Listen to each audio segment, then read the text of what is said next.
موجودہ دور میں جو یہ طاغوتی نظام موجودہ دور میں جو یہ طاغوتی نظام چل رہا ہے، اس پورے نظام کو جو پروٹیکٹ کرنے والے لوگ ہیں، جانتے ہیں وہ کون ہیں؟ وہ یہ وکیل ہے۔ اس موجودہ کیوں ایک بینک کا نظام ہے، بینک کا نظام، آپ نے پیسہ لیا، اب آپ انٹرسٹ نہیں دے سکے، جب آپ انٹرسٹ نہیں دے سکتے تو کیا ہوتا ہے، آپ کے پاس سب سے پہلے لیگل نوٹس کون بھیجے گا؟ بینک بھیجے گا تھرو لائر۔ سب سے زیادہ اب آپ کو کنگال کرنے کے لیے اور آپ کو جیل میں ڈلوانے کے لیے کون سا آدمی ہوگا؟ یہی وکیل۔ تو موجودہ پورا سسٹم، اس پوری سوشالوجی کو جو ایک شیطانیت کی سوچ پر مبنی ہے، اس کو پروٹیکٹ کرنے کے لیے جو سب سے بڑا آرگن ہے وہ یہ وکیل اور دوسرا میڈیا۔ یہ دو لوگ ہیں جنہوں نے پورے سسٹم کو کرپٹ کیا ہوا ہے۔ ہم لوگوں کو بنایا ہی صرف اس لیے گیا ہے کہ ہم اس شیطانی نظام کو پروٹیکٹ کریں۔ نتیجہ اس کا یہ ہے کہ آج تک ہم کسی کو انصاف نہیں دلا سکتے، ہم آج تک نہیں دلا پائے، اور آج تک ہم لوگوں نے اس چیز کو تبدیلی نہیں کر پائے۔ کیوں؟ کیونکہ ہم وہ لوگ ہیں جو اس کرپٹ سسٹم کو پروٹیکٹ کرتے ہیں۔ کوئی بھی مسئلہ ہے، بینک کا مسئلہ ہے، ہم کر رہے ہیں، جو کانٹریکٹ ہمارا ادھر ادھر الٹا سیدھا ہو رہا ہے اس کو ہم پروٹیکٹ کر رہے ہیں، جو ایک دوسرے کے ساتھ عدالتوں کے اندر زیادتی ہو رہی ہے اس کو ہم پروٹیکٹ کر رہے ہیں۔ اس کے لیے ہم ہی جب کھڑے ہوتے ہیں، ہم ہی اس لا کا سہارا لیتے ہیں۔ ایک آدمی اس طرح زیادتی ہوئی ہے اور زیادتی ہونے کے بعد ہم ہی آتے ہیں، پورا آرگومنٹ کرتے ہیں اور فائنل آرگومنٹ اس بات کے اوپر کرتے ہیں صاحب یہ تو آپ کی جیورسڈکشن ہی نہیں ہے۔ میرے ساتھ ایک مسئلہ ہوا ہے، میرے ساتھ ایک پرابلم ہوا ہے، میں نے کیس بنایا، داخل کیا، سارا وقت چور مچاتا رہا، لیکن آگے والے وکیل نے سمپل ایک بات بول دی، جج صاحب آپ کی جیورسڈکشن ہی نہیں ہے، یہ جہاں پہ اوفنس ہوا تھا اور جہاں پر یہ کیس داخل ہوا ہے اس کی جیورسڈکشن نہیں ہے۔ 2 سال کیس چلنے کے بعد جیورسڈکشن کے اوپر کیس ڈسکس ہو گیا۔ Who is protecting the system؟ اس پورے نظام کو کون آگے کر رہا ہے؟ ہمیں مٹیریلسٹک بنا رہے ہیں۔ ہم میں نے سے کہا کہ سب سے بڑا ہتھیار ہے ہمیں مٹیریلسٹک بنانا، جو ان لوگوں کی سوچ ہے کہ یار دنیا بات کی بات نہیں کرو، اس دنیا کی بات کرو، تمہیں اس دنیا میں جینا ہے نا، اس دنیا کی بات کرو۔ وہ اس دنیا کی بات کرنے کے لیے آپ کو یہ دنیا خوبصورت بنا کے کون دکھا رہا ہے؟ کون خوبصورت سے خوبصورت بنا کے دکھا رہا ہے؟ مجھے کوئی ایک بھی فلیٹ ایسا دکھاؤ جس فلیٹ کا اشتہار آتا ہے کہ میں نے اپنا گھر لیا ہے اور جو گھر کا ماڈل ہوتا ہے اور وہ گھر ہوتا ہے اور فزیکل وہ ایک جیسا، کوئی بھی ایک دکھا دو مجھے، کوئی بھی ایک ایڈ مجھے دکھا دو جو ہمارے معاشرے اور ہمارے کلچر کے ساتھ میل کھاتا ہو۔ ایک بھی کلچر، ایک بھی ایڈ جو ٹی وی کے اندر آتا ہے جو ہمارے معاشرے کے ساتھ میل کھاتا ہو۔ گھی کا اشتہار آپ نے دیکھا ہے، گھی کھانے کی ٹیبل کے اوپر، کس کے گھر میں کھانے کی ٹیبل پہ اتنے کھانے ہوتے ہیں جو ایک گھی کے اشتہار کے لیے ہوتے ہیں؟ ہاں، کس کے گھر کے اندر اتنی چیزیں ہوتی ہیں جو ایک دودھ بنانے کی ایڈ میں ہوتا ہے؟ آپ مجھے بتاؤ ذرا ایڈ دیکھو تو کس کس چیز کے ایڈز ہیں، میں کتنے ایڈز کا بتاؤں؟ تو یہ جو بار بار آپ کو ایڈ دکھایا جا رہا ہے اور وہ ایڈ دیکھنے کے بعد بچے کو کوکو کھانا ہے، بچے کو پیپسی پینی ہے، بچے کو فلانی چیز پینی ہے، یہ سب کس چیز کی وجہ سے ہو رہا ہے؟ یہ سب ان ایڈز کی وجہ سے ہو رہا ہے۔ اور یہ ایڈز کون چلا رہے ہیں؟ یہ میڈیا چلا رہا ہے۔ آج پورا انٹرنیٹ چند 4 بڑے بڑے آئی پیز ہیں جہاں سے پورا انٹرنیٹ نکلتا ہے، چاروں انہی سائنسٹوں کے ہاتھ میں ہے۔ ان کی مرضی وہ جو چیز آپ کو بھیجے، ان کی مرضی جو وہ چیز آپ کو دکھائیں، آپ جو نہیں بھی دیکھنا چاہتا وہ چیز آپ کے پاس آ جاتی ہے۔ آپ کے بچے کے ہاتھ میں موبائل ہے، آپ جو نہیں بھی دکھانا چاہتے وہ ایک دفعہ دکھے گا اور اس کے بعد وہ خود کتے کی طرح سنتا اس کی تصویر، اس کی ویڈیو، اس کی کی طرف آگے گا۔ آپ نہیں چاہتے لیکن آپ اس کے اندر انوالو ہیں۔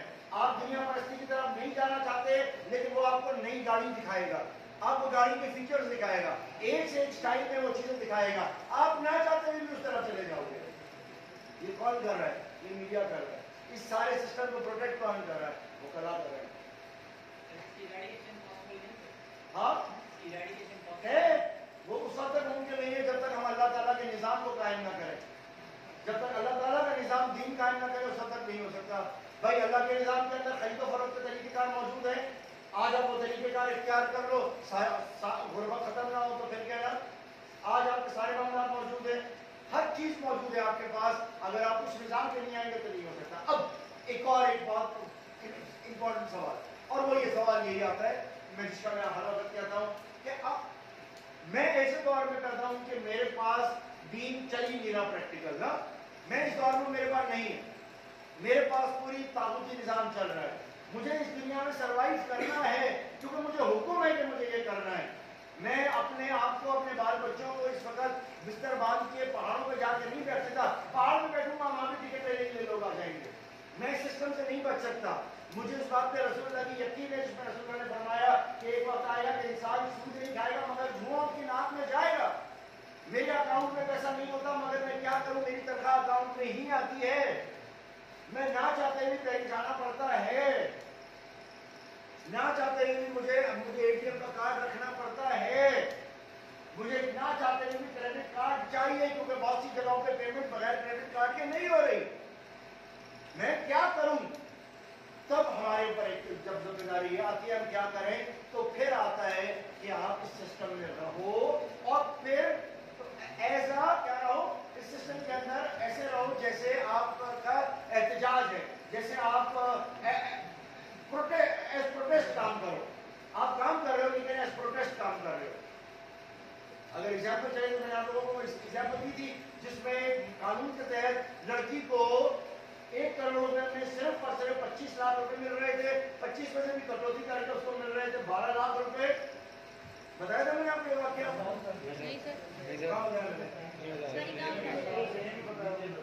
چلو اب میں آپ کو بتا کیا نام ہے، جب میں کہتا ہوں پروٹیسٹ کام کرو، دیکھو کام تو کرنا ہے نا. ایک اور ایگزامپل، اس ایگزامپل سے پہلے ایک اور ایگزامپل.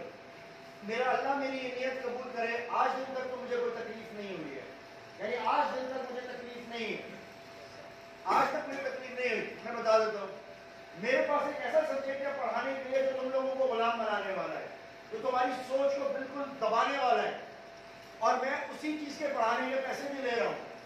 مگر میں ایز پروٹیسٹ پڑھانے کے لیے جب میں ادھر آیا ہوں تو میں نے آپ کو کتاب میں سے کچھ پڑھایا، لیکن بار بار یہ کہہ رہا ہوں کہ کتاب کا پڑھایا ہوا چیز وہاں ملے گی تاکہ پاس تم ہو سکو. مگر ایز پروٹیسٹ میں یہ بتانا چاہتا ہوں کہ اچھا کیا ہے غلط کیا ہے وہ میں کرنے کی کوشش کر رہا ہوں یا نہیں کر رہا. سسٹم میں ہوں، اسی سوشالوجی کو پڑھا رہا ہوں. ایک آدمی اسی سوشالوجی کو کتاب کھولے، کتاب کو آگے ایکسپلین کرے، ساری چیزیں کرے تو اس نے اپنا پیسہ حلال کیا، مگر میرے نزدیک حرام ہوگا کیونکہ میں اس سسٹم کو تقویت دے رہا ہوں. مگر میں آپ کو اسی سسٹم کی جگہ دوسرا اصل سسٹم بتا رہا ہوں تو ایز انڈر پروٹیسٹ کر رہا ہوں، لیکن کر تو رہا ہوں نا. اب انڈر پروٹیسٹ کرنے کا مقصد کیا ہے کہ یہاں کھڑے ہو کے میں وہ لیکچر نہیں دے رہا کہ میں اپنے آپ کو سیٹسفائی کروں. تو میں پھر بھی آپ کو کہہ رہا ہوں دیکھیں ہر چیز کا لیکچر میرے پاس کتاب کے اندر ویڈیو بن کے رکھا ہوا ہے. یہ انڈر پروٹیسٹ کرنے کا طریقہ ہے. اس وقت میں پورا نظام تو چینج نہیں کر سکتا نا، میں کوئی پرتلا تو ہوں نہیں. جب میں نہیں ہوں تو میں کیا کر سکتا ہوں؟ ایٹ لیسٹ میں یہ تو کر سکتا ہوں. انڈر پروٹیسٹ کرنے کا طریقہ کار کیا ہے؟ کورٹس کے اندر جب ہم جاتے ہیں تو بہت سارے معاملات کو ہم دیکھتے ہیں اور دیکھتے ہیں کہ اس مسئلے کو ہم نے حل کس طرح سے کرنا ہے. مجھے یہ پتا ہے کہ عدالتی نظام میں جاؤں گا تو میں پھنس جاؤں گا. میں عدالتی نظام کے چکر میں ہوں، میں پھنسوں گا تو میں گھومتا رہوں گا. ایک بھنور ہے جس میں میں گھومتا رہوں گا اور نہ انصاف ملے گا نہ میرے کو کچھ ملے گا، بلکہ سوائے ضلالت کے اور کچھ نہیں ہے. کورٹ جیل صرف اس وقت تک ڈرانا ہے جب تک آپ اس سے دور ہو. جس دن آپ اس کے اندر انٹر ہو گئے وہ بہت پرسکون زندگی ہے. خدا کی قسم ایک شخص کو اگر کورٹ کی عادت لگ جائے، کورٹ کی عادت لگ جائے، ظالم ہو کے یا مظلوم ہو کے، سول کیس میں یا پٹپا وہ کیس کے اندر، جب تک وہ روز صبح اٹھ کے کورٹ کی چائے نہیں پیتا اس کا دماغ نہیں کھلتا. یہ کورٹ ایسی بلا ہے. لیکن ابھی اگر میں کہوں تمہارے خلاف کیس ہونے والا ہے تم ڈر جاؤ گے، ابھی تم ڈر جاؤ گے. لیکن اگر میں اس وقت تمہیں کہوں گا تو تم لوگوں کو عادت ہو جائے گی کہ کورٹ پہ ایک نارمل چیز ہے. آج میں تمہیں کہوں کہ جیل جو ہے وہ بہت اچھی جگہ ہے تم ڈر جاؤ گے. لیکن اگر ایک دفعہ تم جیل کے اندر چلے گئے نا اس کے بعد تمہارے میں اتنی ہمت آ جائے گی تم بولے گا اب تو میں دیکھ لیتا ہوں. پھر تم دیر ہو گئے کام کرو گے تو تمہیں پتہ چل جائے کہ کیا مسئلہ ہے. سمجھ رہے ہو بات کو؟ اس طریقے اب ہمارا کیا کام ہوتا ہے؟ ہمارا کام یہ ہوتا ہے کہ ہم لوگوں کو کس طریقے سے کورٹ کے سسٹم سے دور رکھیں. میں اپنی بات کر رہا ہوں، میں وکیل ہوں، میرا باپ وکیل، میرا خاندان وکیل، میں بھی تو وکالت کر رہا ہوں. مگر میرے کیسز اگر لسٹ کاز لسٹ اگر میری اٹھا کے چیک کرو، میری ان کورٹس میں کاز لسٹ کم ہے، ان کورٹس میں میری کاز لسٹ کم ہے. مگر اگر میری ڈائری کو چیک کرو گے تو روزانہ کی میٹنگیں، روزانہ کے فیصلے، کلائنٹس کے ساتھ ملاقاتیں وہ زیادہ ہیں. تو میں مسئلے کا حل کرتا ہوں، بجائے انہی فورس میں لا کے اپنے لوگوں کو ذلیل کرنے کے، میں انہی فیصلوں کو اپنے چیمبر میں، اپنے کمرے میں بیٹھ کے حل کر لیتا ہوں۔ سسٹم میں رہتے ہوئے سسٹم کے خلاف کام کر رہا ہوں، اس وقت ہم یہ کر سکتے ہیں۔ مگر الٹیمیٹ جدوجہد، الٹیمیٹ جو آپ کا کام ہونا چاہیے وہ یہ ہونا چاہیے ہم اس نظام کو چینج کر کے چھوڑیں، ہم اس نظام کو لے کے آئیں جو اصل نظام ہے۔ وہ کام ہم یہاں نہیں کر سکتے، اس کے لیے بجائے اس کے کہ میں یہ صرف سوچوں میں نے ایک تنظیم بنا دی، میری تنظیم کا مقصد موٹو بھی یہی ہے کہ ہم نے بدلنا ہے، کل کو وہ اتنی طاقت پکڑ لیں گے تو ہم کر لیں گے، نہیں پکڑی کوئی بات نہیں، ہم کم سے کم ان شہیدوں کا نام لکھا لیں گے انگلی کٹا کے کہ ہم نے کوشش کی تھی۔ ضروری نہیں ہم نے کوشش تو کری، آپ تو کر سکتے ہو۔ یہ وہ طریقہ کار ہے جس کے تحت آپ یہ ساری چیزیں کر سکتے ہو۔ کیسے کر سکتے ہو وہ بڑے اس کے طریقے کار ہیں۔